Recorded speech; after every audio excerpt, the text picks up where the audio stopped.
మీ అన్నయ్య business trip మీద అదేదో ఊరెళ్ళి బ్యాంకాక్ వెళ్ళాడు. ఆఫీస్ ఎదవాళ్ళకి బుద్ధి జ్ఞానం లేదు. ఈ మధ్య మరీ ఘోరం అయిపోయి నెలకి 2 సార్లు బిలొస్తున్నారు బ్యాంక్ ఆఫీస్ లో. అల్లాడిపోతున్నాడు. అంత దూరం అంటే ఒళ్ళు హూనం అయిపోదు. ఎక్కడో మ్యాప్ చివరి నుండి బ్యాంకాక్ రాగానే ఒళ్ళంతా నొప్పులు ఉంది, కాస్త కాపడం పెట్టు రాజ్యం అని నోరారా అడుగుతాడు. అల్లాడిపోతున్నాడు. పోనీ నేను కూడా వస్తానయ్యా నీతో పాటు, నువ్వు ఆఫీస్ పని చూసుకో అంటే, వద్దో రాజ్యం నువ్వు రామాక, కడుపులో నీళ్లు కదలకుండా ఉండు, వేళకి తిని పడుకో, నీ ఆరోగ్యం నాకు చాలా ముఖ్యం అంటాడమ్మా మహానుభావుడు. అల్లాడిపోతున్నాడు.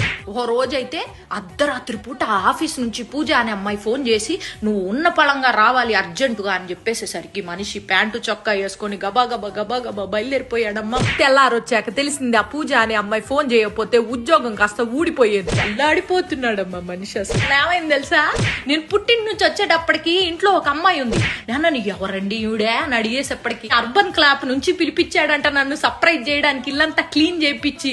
కాకపోతే నేను వచ్చేటప్పుడు మరి క్లీనింగ్ ఏమీ చేయలేదు, మరి టైం అయిపోయిందో ఏమో గానీ అల్లాడిపోతా ఉంటాడు ఎప్పుడు చూసినా.